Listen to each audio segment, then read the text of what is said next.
It's Cinemassacre's Monster Madness.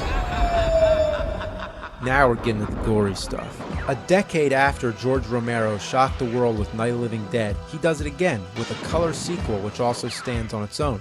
The cast is new, it doesn't require seeing the first movie, but the backstory is the same. There's an epidemic of zombies walking around eating people, and everybody tries to survive. A group of people hide out in a shopping mall, which is the perfect setting because all the stores offer great scenarios and comedic effect.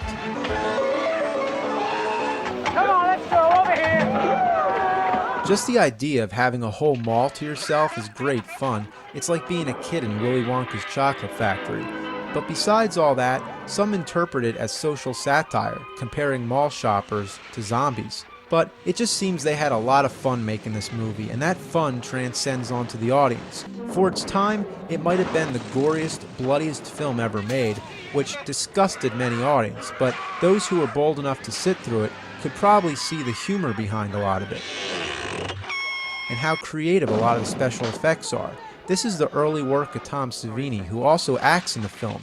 To this day, he's one of the most famous faces in the horror business. When watching the movie, the characters really draw you in, and there's a lot of great lines. We got this, man. We got this by the ass. Romero followed up with Day of the Dead in 1985 and Land of the Dead in 2005. What's interesting is that each movie really seems to represent the decade in which they were made. If you like horror movies at all, don't miss these, because these are awesome.